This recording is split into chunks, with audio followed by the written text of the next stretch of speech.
So dito tayo ngayon sa ROS 5 project natin. Bibigyan kayo ng update dito at kung ano pa yung mga ginagawa natin. Ang ginagawa natin, nag-improvise tayo. Ano nga ba yung finish na ginagamit namin? Ano nga ba yung tiles? Ano nga ba yung kisame na ginamit natin dito? So kung titingnan natin dito, mas lighter yung metal ash natin dito. Pero yung sabi ko nga, yung pinaka-base natin dito ay yung tool white kung saan previous po yun.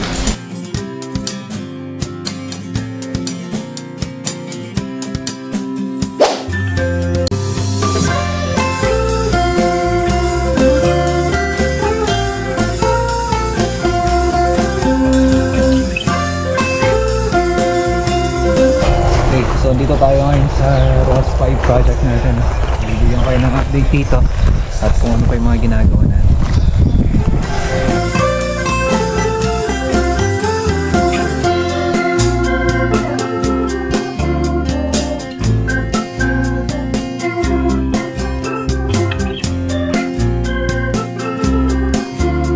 So dito tayo sa access pedal.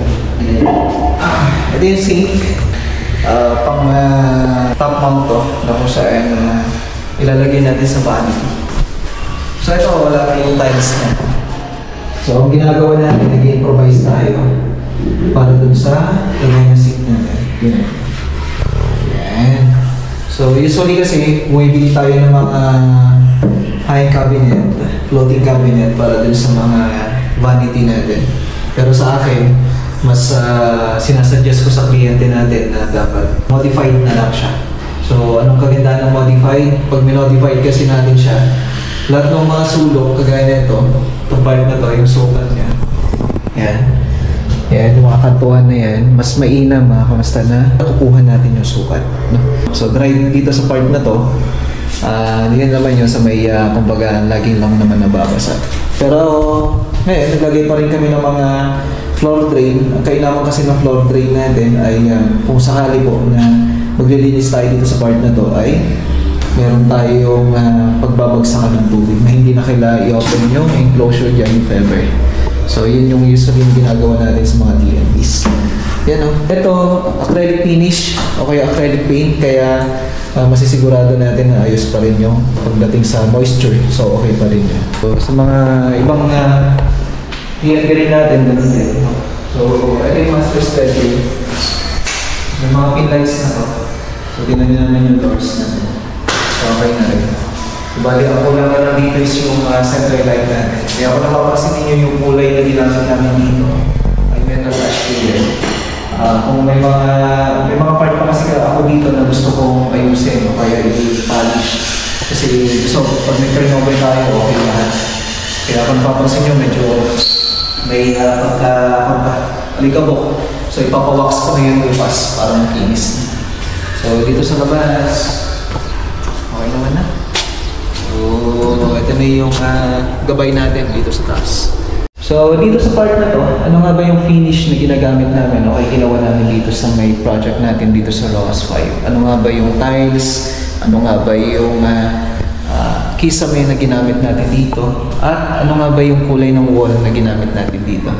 So alam ko maraming interesado dito sa part na to, lalo na sa mga pintura na ginagamit natin. So i-share natin at kung anong brand yung ginamit natin dito na uri ng mga pintura. At kung saan natin nabili yung tiles na to.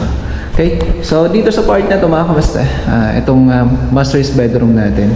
Yung finish na ito, ayan, papakita natin. Sa tiles tayo mag-uumpisa, gamit namin dito 120 by 20 na uri ng tiles. Na ito po ay nabibili sa floor center. Ayan po. So pagka ganito, pinapolish po namin siya ng clear wax kapag turnover na ho natin. So ngayon, makikita nyo maalikabok pa lang ho yan kasi sabi ko nga ay hindi pa tayo ganong nakapag-linis dito. Kumbaga pag nag-turnover tayo, then clear na tayo dyan. And then sa wall naman natin, using metal ash, napakagandang kulay na kahit anong uri ng mga ilaw ang po pwede mong itapat dyan, anong uri ng tiles na po pwede mong itapat dyan ay mapapalabas mo gawa nga nung maganda yung kulay niya. Kumbaga balance o kaya balance pagdating sa mata natin. And then pagdating naman sa kisame natin, ayan po ay flat finish lang po siya. Yung flat latex lang po, walang halong mga kulay kundi puting-puti po siya.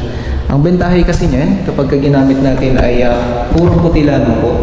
Kung sakaling may mga konting retouch kayo, hindi mo na kailangan magtimpla ng kulay pa, kaya patakan ng kulay, baka mamaya mag-iba na yung kulay niya. So yun po yung isang reason ko kung bakit pure white lamang siya. So napakadali, di ba? Pag bumili ka ng flat latex, yun na yung ikukulay mo o kaya ilalagay mo na kulay niya. And then sa ating high ceiling naman siya, gumamit tayo dito ng PVC panel. So yung PVC panel natin na yan, marami namang uri. So kung ano po yung choice ng mga client natin, kung pwede po yan, babagi at babagi naman po. Basta maayos lamang po yung pagkakagawa. Pin lights natin, tricolor. Kung saan 5 watts po siya. So bali yung 5 watts ay enough na ho yun na lakas niya.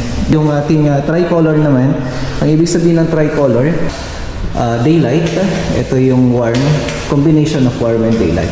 So yan po yung ginamit natin dyan. Napaka-smooth niya tingnan, napakaganda niya tingnan, lalo-lalo na kapag maganda yung pagkakagawa niya. So pagdating dito, ganun din, lahat ng mga rooms natin, pero itong dalawang room natin, naiiba yung kulay. Ito, may accent tayo dito. Ganun din itong isang room. Ilaw natin para makita. Yun. So iba rin yung kulay nito. Pero kung napapansin nyo, ayos na ayos. Napaka-smooth na tingnan. No? So dito sa part na to, ayan, pinapatiles ko na to.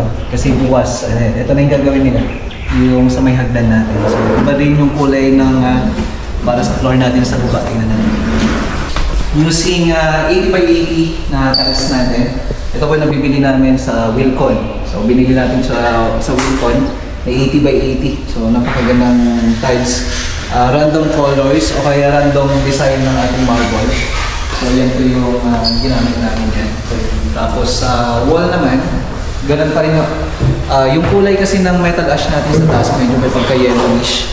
Kasi binibase natin dun sa tiles na ginamit natin.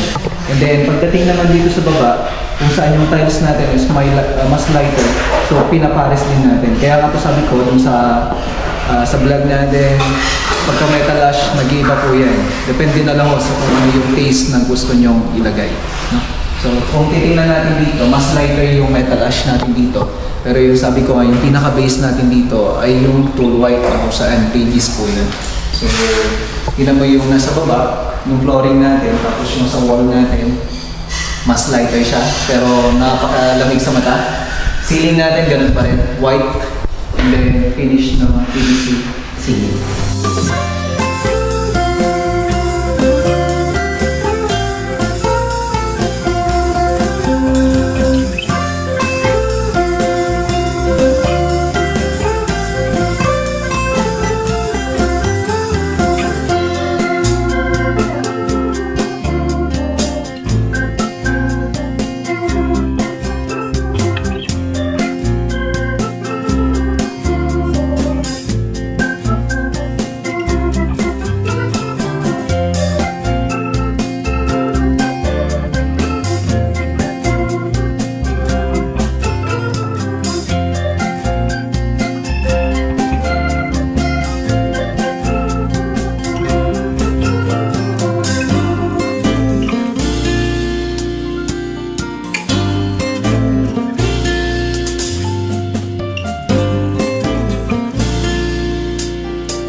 Abangan nyo yung malapit-lapit na pag-ayos natin dito o kaya turnover natin.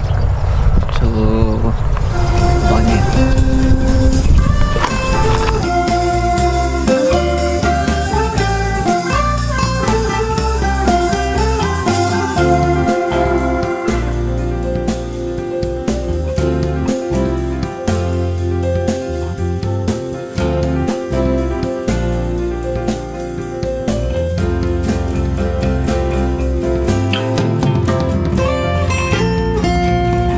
So, abangan nyo yun. Bigay tayo ng Manawag tsaka Benguet ngayon. Dadalhin na natin yung mga PVC natin. Ayan, so, isakay natin kay Raven. So, dadalhin natin si Dags doon sa electrical natin sa Manawag. Pati rin sa Uncle Jong kasi kailangan nilang matapos ng 2 araw. No, Uncle Jong? Baka 1 araw lang yun. Ayan. Ayan yung mga PVC natin. So, tara.